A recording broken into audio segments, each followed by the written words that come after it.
తెలంగాణ పల్స్కి స్వాగతం. నా పేరు పురాణే దిలీప్ కుమార్.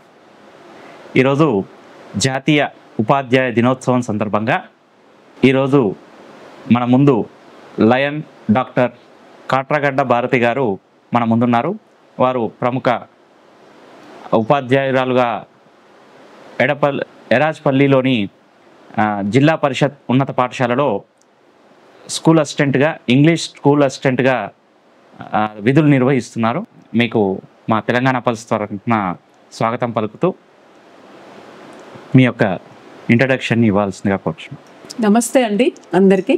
తెలంగాణ పల్స్ వారికి, యాజమాన్యం వారికి, మిగిలినటువంటి ప్రేక్షకులకి, దేశవ్యాప్తంగా ఉన్నటువంటి ప్రజలందరికీ కూడా హృదయపూర్వకమైనటువంటి ఈరోజు చాలా పవిత్రమైనటువంటి రోజు. సర్వేపల్లి రాధాకృష్ణన్ గారి జన్మదినోత్సవం సందర్భంగా ఉపాధ్యాయ దినోత్సవం నిర్వహించుకుంటున్నాము. ఈ సందర్భంగా నేను అందరికీ కూడా సమస్త ప్రజానీకానికి హృదయపూర్వకమైనటువంటి ఉపాధ్యాయ దినోత్సవ శుభాకాంక్షలు తెలియజేసుకుంటున్నాను. నా పేరు లయన్ డాక్టర్ కాట్రగడ్డ భారతి. నేను ఉపాధ్యాయురాలిగా గత 27 సంవత్సరాల నుంచి కూడా నేను వర్క్ చేస్తూ ఉన్నాను. అలానే నా యొక్క జీవన విధానంలో నాకు ఒక సేవా భావం అనేటటువంటిది కూడా ఉంది. ప్రజలకి కేవలం శిష్యులకు విద్యనే కాకుండా ప్రజలకి నా ద్వారా ఇంకా ఏమైనా సేవలు అందించాలనేటువంటి ఒక ఆలోచన కూడా నాలో చిన్నప్పటి నుంచి కూడా ఉండేదండి. ఆలోచనతో నేను లయన్గా సేవలు అందిస్తూ ఉన్నాను. లయన్స్ క్లబ్ ఆఫ్ భవానీలో నన్ను నా యొక్క సర్వీస్ చూసి వాళ్ళు నన్ను ఇన్వైట్ చేయడం జరిగింది. అలా లయన్గా కూడా నేను సోషల్ సర్వీస్ చేస్తూ ఉన్నాను. ఇంకా పంపా సాహితీ పీఠం అని చెప్పేసి ఒక సాహితీ సంస్థ కూడా ఉందండి. ఆ సంస్థలో మహిళా అధ్యక్షురాలిగా ఉన్నాను. అది గత 14-15 సంవత్సరాల నుంచి కూడా ఆ సంస్థ ద్వారా విద్యార్థుల్లో తెలుగు భాష పట్ల మక్కువ కలిగించడము, కవిత్వం పట్ల వారికి ఒక స్పిరిట్ అనేటటువంటిది కలిగించడము, అలానే కవిత్వం రాయడం, రచన విధానం పట్ల వారిలో కొన్ని క్లాసెస్ అనేటటువంటివి తీసుకోవడము, ప్రతి ఉగాది సందర్భంగా కవి సమ్మేళనాలు నిర్వహించడము, ఇవన్నీ కూడా నిర్వహిస్తూ వస్తున్నాము. ఇంకా ముఖ్యంగా నా గురించి చెప్పుకోవాలి అంటే తెలంగాణ శరీర అవయవదాతల సంఘానికి నేను రాష్ట్ర అధ్యక్షురాలిగా గత 12 సంవత్సరాల నుంచి కూడా నేను నా యొక్క యాక్టివిటీస్ నిర్వహిస్తూ ఉన్నాను. Okay madam. అయితే ఏంటంటే మేడం, అంటే అనాదిగా వస్తున్నటువంటి గురు శిష్య బంధం అనేది, అంటే తల్లి తండ్రి తర్వాత గురువే అన్నిటికీ మూలం అని చెప్పేసి అంటారు. మానై వంగనిదే మొక్కై వంగనిదే మానై వంగున అని చెప్పేసి అంటూ ఉంటారు. అదేవిధంగా ఒక శిష్యుడు అంటే ఒక పుట్టిన వ్యక్తి, ఒక మనిషి అనేవారు తన జీవితంలో ఉన్నత స్థాయికి చేరాలి అని అంటే గురువే అందుకు తార్కాణం. అంటే ఓనమాలు నేర్పినప్పటి నుంచి పడితే మిగతా అంతవరకు. సో ఆ విధంగా గురు శిష్యులు అనేవాళ్ళు గత తరానికి నేటి తరానికి ఏ విధంగా ఉంటుంది? వ్యత్యాసం ఏమైనా ఉందా? ఉంటే ఏ విధంగా ఉంది? చాలా ఉందండి వ్యత్యాసము. పూర్వము మేము చదువుకున్నటువంటి రోజులకి, ఇప్పుడు మా దగ్గర పిల్లలు చదువుకునేటటువంటి రోజులకి మధ్యలో చాలా ఒక అంతరం అనేటటువంటిది వచ్చేసింది, చాలా వ్యత్యాసం అనేటువంటిది వచ్చేసింది. మనము చిన్నప్పటి నుండే వింటా ఉన్నాము, మాతృదేవో భవ, పితృదేవో భవ, ఆచార్య దేవో భవ, అతిథి దేవో భవ అనేటటువంటివి. అంటే ముందు మాతృదేవతను పూజిస్తాము, తర్వాత తండ్రిని పూజిస్తాము. ఆ ఇద్దరి తర్వాత స్థానం అనేటటువంటిది గురువుకే ఉంది. ఆ తర్వాతనే ఇంటికి వచ్చినటువంటి అతిథులకి మనము ప్రత్యేకమైనటువంటి స్థానం ఇస్తాము. అయితే ఇది మారినటువంటి దైనందిన జీవితంలో వచ్చినటువంటి అనేక రకాలైనటువంటి మార్పుల వలన ఆ తరం శిష్యులకి ఇప్పుడున్నటువంటి ఈ తరంలో ఉండేటటువంటి శిష్యులకు కూడా చాలా వ్యత్యాసం అనేటటువంటిది ఉంది. అది 100% అందరం ఒప్పుకోవాల్సినటువంటి విషయమే. ఎందుకంటే పూర్వము మేము చదువుకునేటప్పుడు మాకు విద్యను బోధించినటువంటి గురువులు ఎవరైతే ఉన్నారో వాళ్ళ పేర్లు ఇప్పటికి కూడా మేము గుర్తుంచుకుంటాము, వాళ్ళని గుర్తు పెట్టుకుంటూ ఉంటాము. ఈ సందర్భంగా ఉపాధ్యాయ దినోత్సవం సందర్భంగా వారి అందరికీ కూడా నేను హృదయపూర్వకమైనటువంటి ధన్యవాదాలు తెలియజేసుకుంటున్నాను. అయితే ఇప్పుడు వ్యత్యాసము ఎందుకు వచ్చింది అంటే చాలా కోణాలు ఉన్నాయండి. అది ఒక్కటని మనము చెప్పుకోలేము, అనాలిసిస్ చేయలేదు. అనలైజ్ మనం చెయ్యలేము. ఎందుకంటే ఒకప్పుడు మేము చదువుకునేటప్పుడు మాకు గురువుల భయభక్తులు చాలా ఉండేవి. వాళ్ళు అలా వెళ్తున్నారంటేనే మేము వాళ్ళ ఎదురుగా వెళ్ళడానికి చాలా భయపడిపోయే వాళ్ళము. ఈ విషయం అందరికి తెలిసినటువంటిది. వాళ్ళు ఒక్కసారి మమ్మల్ని ఇట్లా భారతి అని పేరు పెట్టి పిలిస్తే గంజి స్కూల్లో చదువుకున్నా నేను, భయపడిపోయేదాన్ని అనమాట. అప్పుడు వెంకటరెడ్డి సార్ గారని, మన ఇంకా చాలా మంది, వెంకట సుబ్బయ్య సార్ గారని, పురుషోత్తం సార్ గారని, రాజలింగం సార్ గారని, ఇట్లా వీళ్ళందరూ ఉన్నారు. ఫస్ట్ నేను అక్షరాలు దిద్దినటువంటి బోడిగుండు టీచర్ అమ్మ అనేవాళ్ళు ఆమెని. ఆమె దగ్గర నేను అక్షరాలు నేర్చుకున్నాను అనమాట. ఇలా ఇచ్చేసేవాళ్ళు, అంత భయం ఉండేదన్నమాట. మరుసటి రోజు ఆవిడ పనిష్మెంట్ ఇస్తారేమో అనేటటువంటి భయంతో రాత్రి వరకు కూర్చొని అవి నేర్చుకొని దిద్దుకొని ఆన్సర్స్ నేర్చుకొని మేము స్కూల్కి వెళ్ళేవాళ్ళం. అంత భయం అనేటువంటిది ఉండేది. అప్పట్లో పనిష్మెంట్లు కూడా ఇచ్చేవాళ్ళు టీచర్స్. ఇక ఇప్పుడు ఏంటంటే పనిష్మెంట్లు ఇచ్చే అధికారం టీచర్లకు లేదండి. ఇప్పుడు వ్యవస్థ అలా మారిపోతుంది. ఒకవేళ వాడు చెడు ప్రవర్తన దారిలో వెళ్తున్నాడు అని ఉపాధ్యాయుడు కానీ ఉపాధ్యాయురాలు కానీ గమనించి వాడిని దండించాలి అని చెప్పేసి అనుకుంటే ఆ హక్కు కూడా ఇవాళ రేపు టీచర్స్కి లేదు. ఎందుకంటే ఒకవేళ తిడుతున్నారని చెప్పేసి వెళ్ళి టీచర్లకు ఇంటి దగ్గర పేరెంట్స్ చెప్తున్నారు. అలానే ఇప్పుడు సామధాన భేద దండోపాయాలు కదా, సామధాన భేద దండోపాయాలు ఆ రోజుల్లో మా మీద ప్రయోగించేవాళ్ళనమాట. ముందు మెత్తగా చెప్పి చూస్తారు, తర్వాత కఠినంగా మాట్లాడతారు, తర్వాత 2 దెబ్బలు వేస్తారు. వీళ్ళు వినటం లేదురా బాబు అనుకున్నప్పుడు దండిస్తారు. దండిస్తే కనీసం ఆ దండన కన్నా విద్యార్థులు భయపడి నేర్చుకొని వచ్చేవాళ్ళు. మరి ఆ రోజుల్లో శిష్యులు అట్లా ఉండేవాళ్ళండి. భయంతో కూడినటువంటి భక్తితో ఉన్నటువంటి రూపంలో విద్యార్థులు అనే విద్య ఉండేది. గురు శిష్యుల మధ్యలో కూడా అలాగే ఉండేది. మంచి సత్సంబంధం అనే. మరి ఇప్పటికి కూడా నేను చిన్నప్పుడు అక్షరాలు దిద్దినటువంటి టీచర్ నేను ఇప్పుడు గుర్తు చేసుకుంటున్నానంటే మరి ఎంత ఆ రోజుల్లో గురు శిష్యుల మధ్య ఒక మంచి అనుబంధము, ఒక డెడికేషన్తో కూడినటువంటి ఒక రిలేషన్ అనేటటువంటిది ఉండేదన్నమాట. ఇంటి దగ్గర తల్లిదండ్రులు ఎలా భయపెట్టేవాళ్ళో అలానే స్కూల్లో టీచర్ అంటే భయభక్తులు అనేటటువంటివి ఉండేవి. ఆ ప్రాంతంలో సార్లు ఉన్నారంటే అసలు అక్కడికి వెళ్ళేవాళ్ళం కాదు ఆ రోజుల్లో. ఇప్పుడు టీచర్లని సార్లని నెట్టుకొని వెళ్ళిపోతున్నారు పిల్లలు. మరి దీనికి ఎన్ని కారణాలు ఉన్నాయి అంటారు? అంటే దీని ఉద్దేశం ఎలా ఉంటుంది మేడం అంటే ఇప్పుడు ఏదైతే మనకి ఎన్సీఆర్టీ కానీ ఎస్సీఆర్టీలు కానీ విలువలతో కూడినటువంటి విద్యా వ్యవస్థలో మార్పులు అని చెప్పేసి తీసుకొస్తున్నారు. దీంట్లో సపరేట్ యాక్ట్స్ కానీ అవి కానీ తీసుకొస్తున్నారు. దానివల్ల విలువలతో ఇప్పుడు ఏదైతే స్టూడెంట్స్ ఉన్నారో విలువలతో కూడిన విద్య అనేది లభిస్తుంది. సాంకేతికత కూడినటువంటిది, వైజ్ఞానికంగా కూడినటువంటిది అవన్నీ వస్తున్నాయి. కానీ గురు శిష్యుల మధ్య అంటే ఉపాధ్యాయుడికి స్టూడెంట్కి మధ్యన కోఆర్డినేషన్ అనేది తగ్గిపోతుంది. దానికి గల కారణాలు ఏంటి? అట్లాగే ఈ రోజుల్లో విద్యార్థులు అనేవాళ్ళు వాళ్ళ వేషధారణ ముఖ్యంగా ఏంటిదంటే టీచర్ అనేవాడు ఎక్కడ అంటే ఇప్పుడు మీరు చదువుకున్నప్పుడు కానీ ఇప్పుడు మేము చదివినా కానీ మాకు టీచర్ ఎవరైతే బోధిస్తున్నారో ఒక రోల్ మోడల్గా తీసుకునేవాళ్ళు. ఈ రోజుల్లో ఆ రోల్ మోడల్ అనేది తగ్గిపోయింది. దీనికి గల కారణాలు ఏంటి?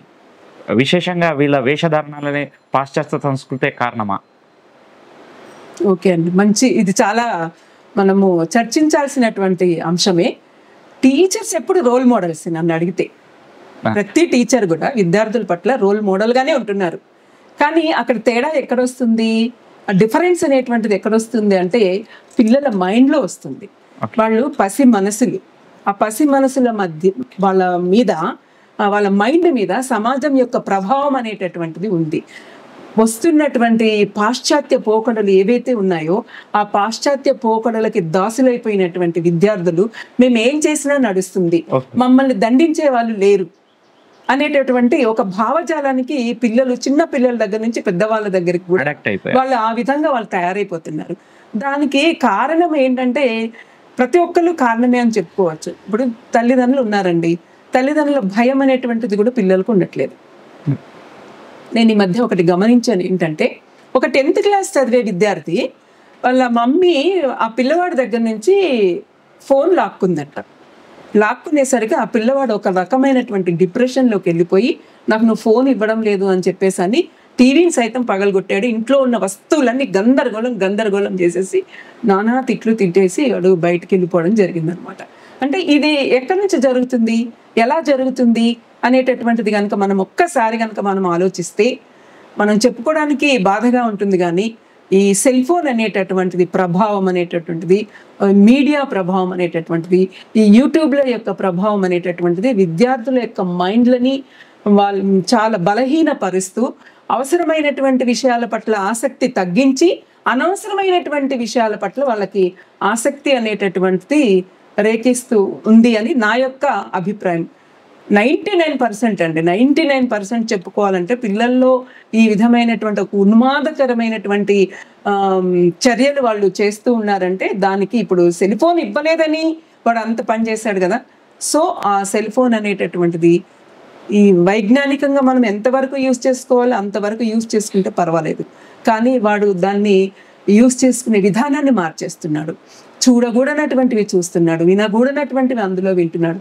సో ఆటోమేటిక్గా వాడి మైండ్ అనేటటువంటిది ఒక విధమైనటువంటి చెప్పాలంటే అసాంఘిక కార్యకలాపాలకి పాల్పడుతూ కేంద్ర బిందువుగా అంటే అందరూ విద్యార్థులు అలా అని నేను అనడం లేదు, కానీ చాలా వరకు కూడా ఆ విధంగా తయారవుతున్నాడు.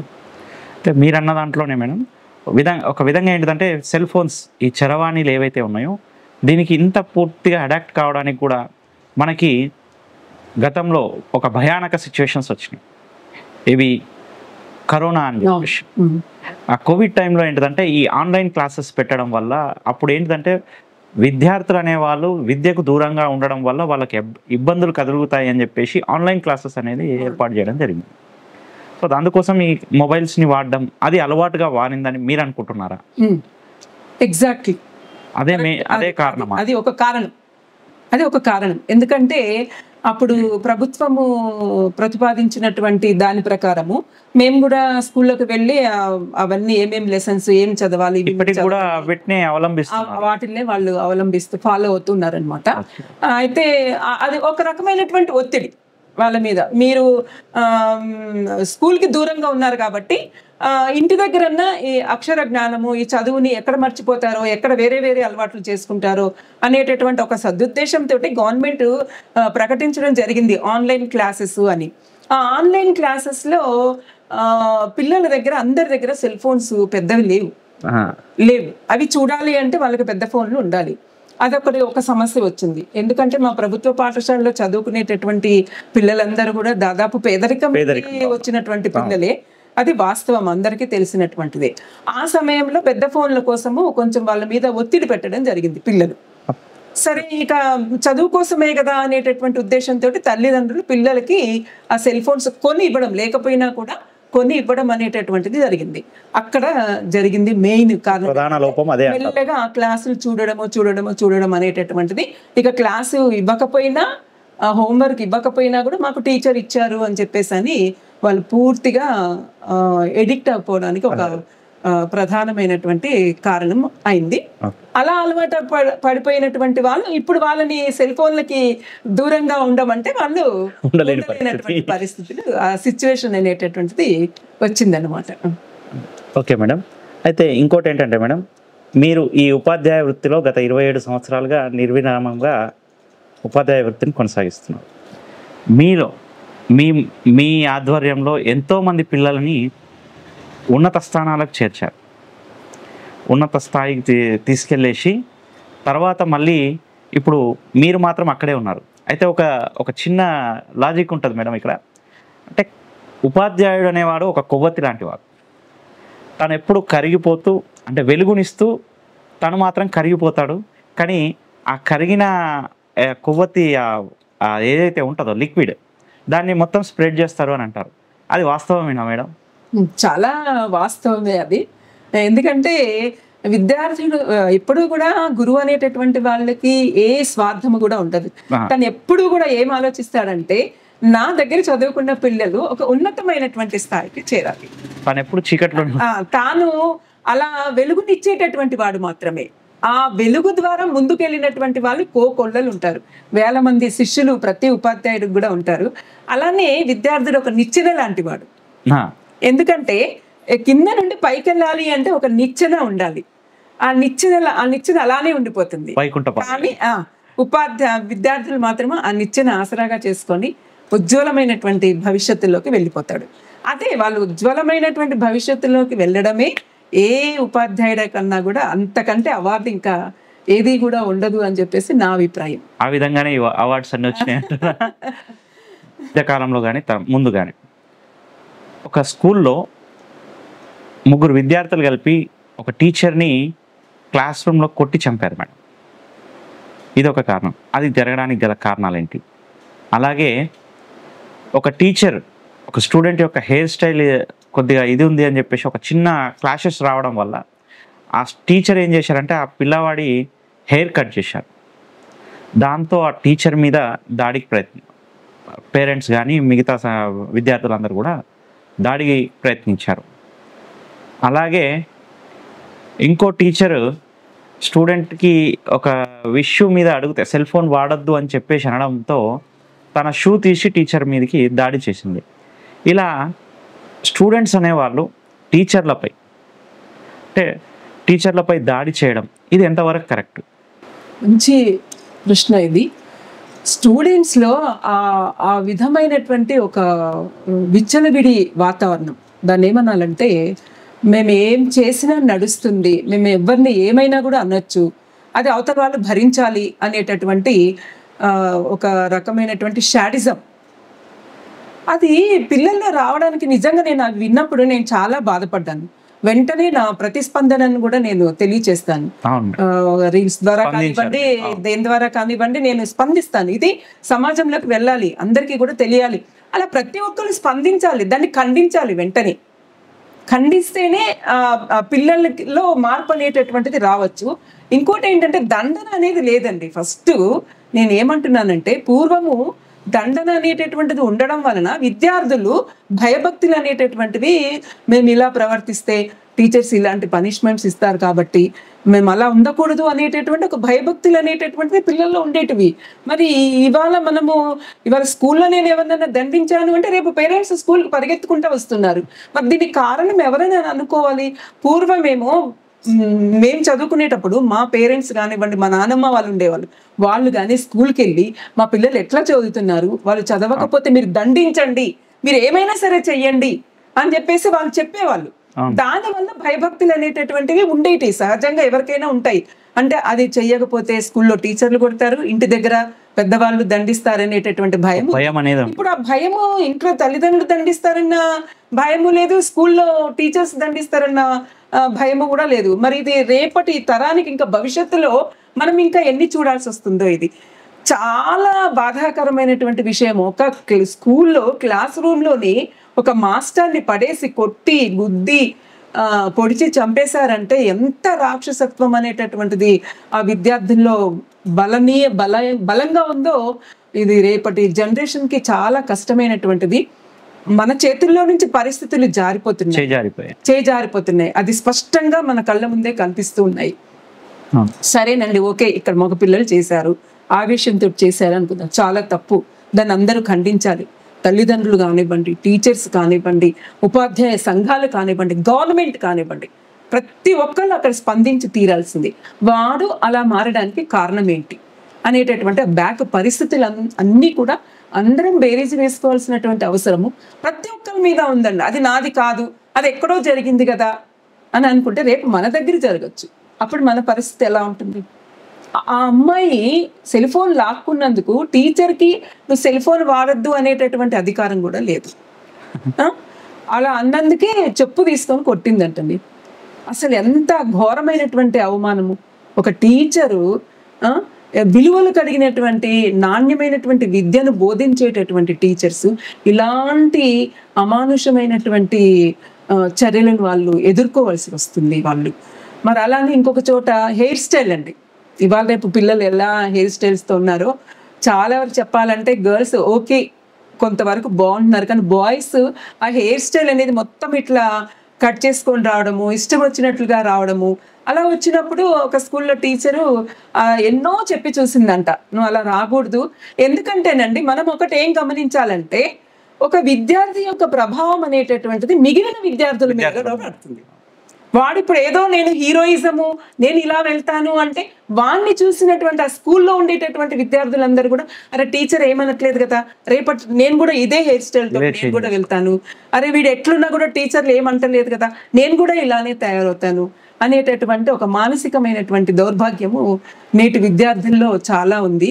దండన పట్ల భక్తి భావం అనేటటువంటిది, ఉపాధ్యాయుల పట్ల ఒక భక్తి, భయము, గౌరవము అనేటటువంటిది లేకపోవడం వలనే ఇలాంటి విద్యార్థులందరూ తయారవుతూ ఉన్నారు. దానికి తల్లిదండ్రులని కూడా మనము అందరి తల్లిదండ్రులను అనడం లేదు, నేను ఉద్దేశించి అనడం లేదు, వాళ్ళ యొక్క భయభక్తులు అనేటటువంటివి కూడా వాళ్ళ పిల్లలకి కంపల్సరీ ఉండాలండి. ప్రతి ఒక్కరు బాధ్యులు. ఇందరు సమాజంలో ఉండేటటువంటి సమాజము ఇందులో భాగమవుతుంది, తల్లిదండ్రులు భాగమే అవుతారు, ఉపాధ్యాయులు దండించకుండా ఊరుకుంటే ఉపాధ్యాయులు ఇందులో భాగమే అవుతారు. కాబట్టి ఇలాంటి వాతావరణంలో విద్యార్థులు ఉంటే చాలా కష్టం అండి. అంటే ఒకప్పుడు ఉపాధ్యాయులు అనే వాళ్ళకు అంటే స్కూల్కి వచ్చే స్టూడెంట్స్ ఏ విధంగా ఉండాలి, వాళ్ళ వేషధారణ అనేది ఎలా ఉండాలి అనేది ఒక కల్చర్ అనేది ఉండేది. ఇప్పుడు ఆ కల్చర్ అనేది ఏది మోడర్న్ ఎడ్యుకేషన్ వచ్చేసరికంటే ఈ కల్చర్ అనేది పోయింది. దానివల్లనే ఇవన్నీ కూడా ప్రాబ్లమ్స్ వస్తున్నాయి. దీనికి మీకు ఉపాధ్యాయుల నుంచి అంటే ఉపాధ్యాయ సంఘాల తరఫు నుంచి కానీ లేదా ప్రభుత్వం నుంచి కానీ ఎలాంటి ఇవి లేవా మేడం దాన్ని అడ్డుకట్ట వేయడానికి? ఉన్నాయి. అయితే ఎట్లా అంటే ఇక్కడ మనం ఆలోచించాల్సినటువంటి విషయం ఏంటంటే, ఇప్పుడు అక్కడ టీచర్ మీద దాడి జరిగినప్పుడు ఇమీడియట్గా ఉపాధ్యాయ సంఘాలు ప్రతిస్పందిస్తున్నారు, నిరసనలు తెలియచేస్తున్నారు. ఎన్ని తెలియచేసినా కూడా వాళ్ళ పంథ అనేటటువంటిది విద్యార్థులు మార్చుకోలేకపోతున్నారు.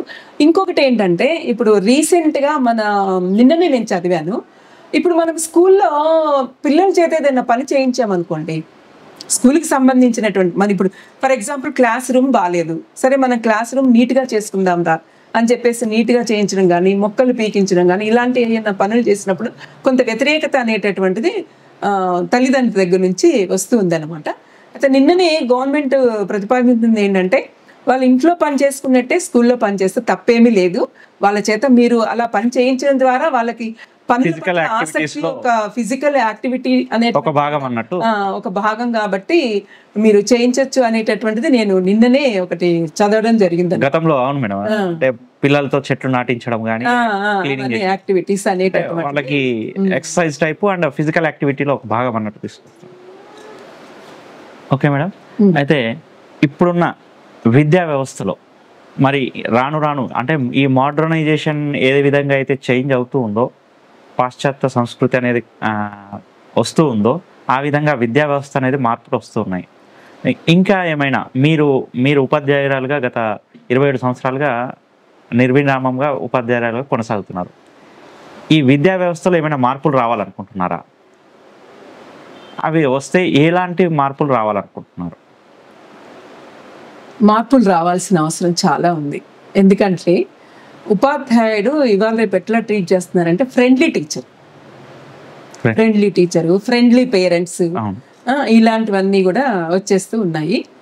అది కొంతవరకు మాత్రమే బాగుంటుంది, ఇంప్లిమెంటేషన్ బాగుంటుంది. ఎందుకంటే తల్లిలాగా లాలించాలి, తండ్రిలాగా భయపెట్టాలి, గురువులాగా బోధించాలి, ఒక ఫ్రెండ్ లాగా ట్రీట్ చేయాలి. టీచర్ అన్ని రోల్స్ టీచర్ అక్కడ చూపించాల్సినటువంటి బాధ్యత ఉంది. అయితే ఈ క్రమంలో ఏమైపోతుందంటే అక్కడ విద్యార్థులకి భయం అనేది లేకుండా పోతుంది. నేను ముందు నుండి అదే మాట చెప్తున్నాను. మేము చిన్నప్పుడు నేర్చుకున్నటువంటి మేము పడే భయానికి ఇప్పుడు ఉండేటటువంటి పిల్లల్లో ఉండేటటువంటి భయానికి అసలు భయం అనేది లేదండి. ఫస్ట్ నేను ఏమంటున్నానంటే పిల్లవాడు భయపడాలి, టీచర్ అంటే పిల్లవాడు భయపడాలి. ఎంత స్నేహితుల్లా ఉన్నా కూడా భయం అనేటటువంటిది మాత్రం కంపల్సరీ ఉండాలి. ఇప్పుడు దండన లేకపోతే విద్యార్థులు మాట వినరు.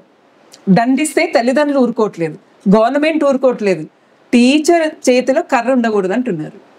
మరి ఇంకా పిల్లలకి భయం ఎట్లా వస్తుంది? వాడిలో మనం ఎంతసేపు ఫ్రెండ్లీగా ఉండి దగ్గర తీసుకొని చెప్పేసి నాన్న ఇది రేపు చదువుకురా, నాన్న ఇది రాసుకురా అంటే వాడు రాసుకురాడు, చదువుకురాడు. దండన అనేటటువంటిది ఉండాలి.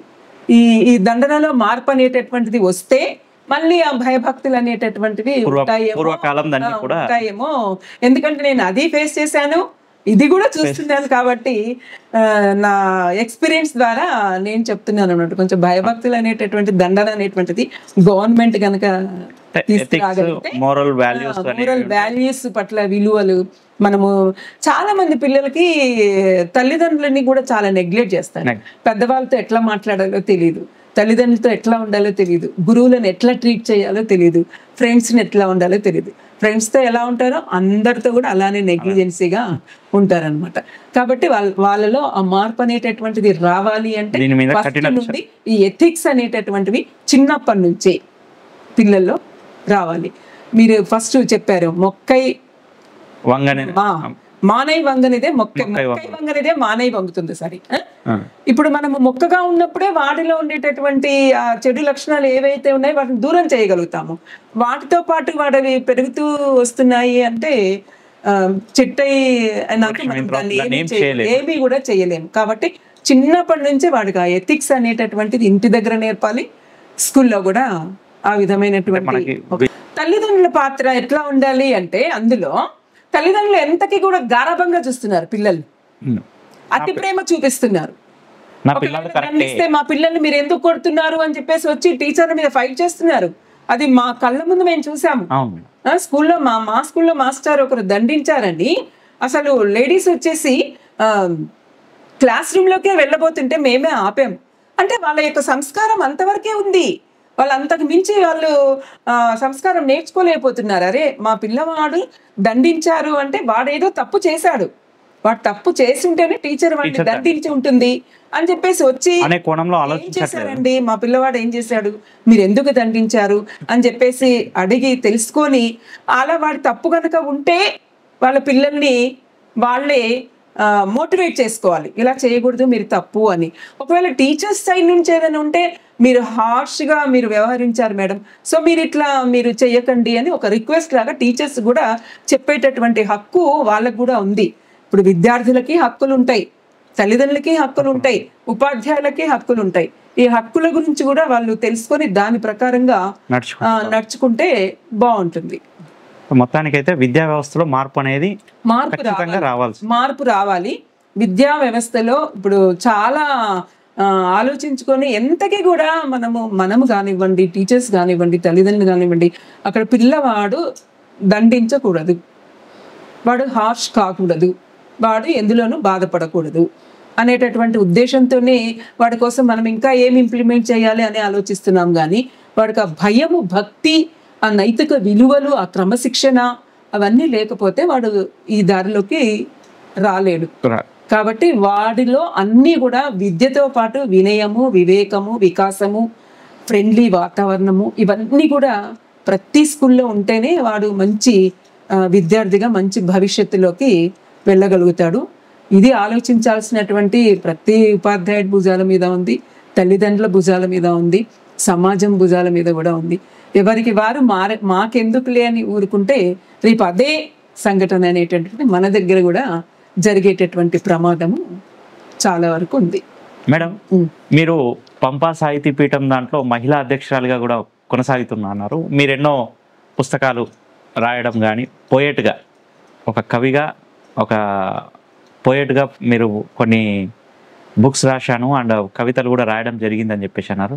సో మా తరఫున, మా తెలంగాణ పల్స్ తరఫున మా వీక్షకులకి, మా ప్రేక్షకులకి మీరు ఒక పద్యాన్ని వినిపిస్తే మీ గలాన్ని వినిపించాలని కోరుకుంటున్నాను. ముందుగా అసలు నా తల్లిదండ్రులకి, వారి పాదాలకి నేను నమస్కరిస్తూ ఉన్నాను.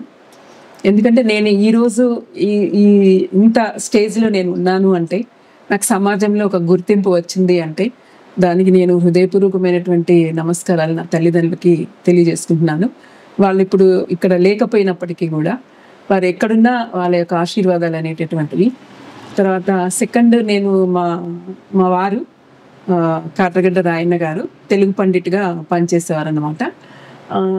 వారు చూపినటువంటి బాట అన్నమాట నాకు ఇదంతా కూడా. నన్ను ఎంతో ప్రోత్సహించారు. ఇంటర్మీడియట్ అప్పుడే నాకు వివాహం అయిపోయింది. తర్వాతనే నన్ను డిగ్రీ చదివించడం కానివ్వండి, ఎంఏ ఇంగ్లీషు తెలుగు చేయడం, బీఎడ్ చేయడం కానివ్వండి, వీటన్నిటి వెనకాల మా తల్లిదండ్రుల కృషి, మా వారి యొక్క ప్రోత్సాహం నాకు చాలా ఉంది. వారే కనుక నా వెనక లేకపోతే నేను ఈరోజు ఇంత స్థాయిలో నేను ఉండేదాన్ని కాదు. ఈ పంప సాహిత్య పీఠం అనేటటువంటిది ఏర్పడటానికి ఫౌండర్ అన్నమాట మా వారు. కాట్రగడ్డ రాయన్న గారు తెలుగు పండిట్గా చేసేవారు అనమాట. వారి ప్రోద్బలంతోనే నేను ఈ కవిత్వం అనేటటువంటి దానిలోకి రావడం జరిగింది. అంతకుముందు చెప్పుకోవాలంటే నేను ఇంటర్మీడియట్ చేసేటప్పుడు నాలేశ్వరం శంకరం గారు అని ఉండేవారు, మాకు తెలుగు లెక్చరర్ అనమాట. ఆ సార్ యొక్క ప్రభావం కూడా నన్ను కవిత్వం వైపు మరల్చే విధంగా ఉంది. ఈ సందర్భంగా నేను మా గురువు గారు నాలేశ్వరం శంకర్ సార్ గారికి కూడా హృదయపూర్వకమైనటువంటి గురువు వందనాలు నేను తెలియచేసుకుంటూ ఉన్నాను. అట్లా మొదలైనటువంటి నా యొక్క కవిత్వము అనేటటువంటిది ఎక్కువగా నేను స్త్రీవాద కవయిత్రిగా ఉండడమే నాకు ఇష్టం. ఎందుకంటే వాళ్ళు చిన్నప్పటి నుంచి కూడా స్త్రీలు ఆడపిల్లగా పుట్టినప్పటి నుంచి ఒక స్త్రీగా ఎదిగేటంత వరకు కూడా అనేక రకాలైనటువంటి సమస్యలను వాళ్ళు ఎదుర్కొంటూ ఉన్నారనమాట.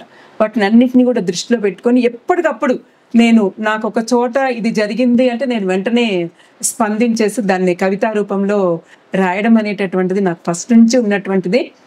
అదేవిధంగా నేను కనుల కొలను అని మా వారి గురించి ఒక పుస్తకాన్ని తీసుకురావడం జరిగింది. తర్వాత అది మొత్తం కంప్లీట్గా మా సార్ గురించి రాసినటువంటి మొట్టమొదటి తెలుగు లిటరేచర్లో ఫస్ట్ టైం వచ్చినటువంటి స్మృతి కావ్యం అన్నమాట అది. దాని తర్వాత నేను అవయవదానం గురించి నేను బాగా వర్క్ చేస్తూ ఉన్నాను కాబట్టి గూడూరు సీతామహాలక్ష్మి గారు నా కవితలన్నీ కూడా చూసిన తర్వాత వాటిని అన్నిటినీ ఒక బుక్గా తీసుకొద్దాము అని చెప్పేసి అని వెన్నెల పుష్పాలు అనేటటువంటి పుస్తకంగా తీసుకురావడం జరిగింది. అందులో ఉండేటటువంటి కవితలన్నీ కూడా ఒక రక్తదానం గురించి, అవయవదానం గురించి, దేహదానం గురించి, వీటి గురించే నేను దానిలో ప్రధానమైనటువంటి అంశంగా తీసుకురావడం జరిగింది. అది 2015లో మేము రిలీజ్ చేయడం జరిగింది, ఒక 1000 ప్రతులు. నెక్స్ట్ 16లో కూడా ఇంకొక 1000 ప్రతులు మేము తీసుకురావడం జరిగింది. అవి ఏ కళాశాలకు వెళ్ళినా కూడా మేము దాన్ని అట్లా ఇచ్చేస్తామన్నమాట. అది కూడా ఒక మోటివేషనల్గా పనిచేస్తూ ఉంది ఆ బుక్. తర్వాత అవయదానం మీద రాసినటువంటి పాటలు రాశాను. అవి జేడి లక్ష్మీనారాయణ గారి చేతుల మీదుగా మేము వైజాగ్లో ఆ యొక్క సీడీని కూడా మేము ఆవిష్కరించడం జరిగిందనమాట. ఈ విధంగా ఎప్పటికప్పుడు సమాజంలో జరిగేటటువంటి ప్రతి దాన్ని కూడా స్పందించి అక్షర రూపంలో పెట్టడం అనేటటువంటిది నాకు ఉన్నటువంటి అలవాటు. గురువు మీద రాసినటువంటిది ఒకటి. ఈ జగతికి వెలుగు గురువేరా, మన ప్రగతికి వెలుగు గురువేరా, రాయిని శిల్పంగా మలచి ప్రాణం పోసేది గురువేగా, రాయిని శిల్పంగా మలచి ప్రాణం పోసేది గురువేగా, రంగురంగుల కుంచెల నద్ది చిత్రాన్ని వెలికి తీసేది గురువేగా, సరిగమల రాగాలతో జీవన సంగీతం నేర్పేది గురువేగా, అక్షరాలన్నీ ఏర్చి కూర్చి కవితగా మరిచేది గురువేగా, అడుగులు తడబడే పాదాలకి జీవిత నాట్యం నేర్పేది గురువేగా, అడుగులు తడబడే పాదాలకి జీవన నాట్యం నేర్పేది గురువేగా, రంగురంగుల పూలన్నీ పేర్చి భరతమాత మెడలో వేసేది గురువేగా. ఇది గురువు గురించి రాసినటువంటి ఒక రైస్ మేడం. ఈరోజు గురువు అంటే ఉపాధ్యాయ దినోత్సవం కాబట్టి, జాతీయ ఉపాధ్యాయ దినోత్సవం, గురువు గురించి చక్కగా ఒక మంచి పద్యాన్ని మా వీక్షకులకు అందించినందుకు మీకు ప్రత్యేక ధన్యవాదాలు. ఇది ఈరోజు మనం జాతీయ ఉపాధ్యాయ దినోత్సవం సందర్భంగా లయన్ డాక్టర్ కాట్రగడ్డ భారతి గారితో ముఖాముఖి. ఇలాగే మరిన్ని విశేషాలను, మరిన్ని కార్యక్రమాలను మీ ముందుకు తీసుకొస్తున్న తెలంగాణ పల్స్కి ఎప్పుడూ ఆదరించాలని కోరుకుంటూ ధన్యవాదాలు. ధన్యవాదాలు.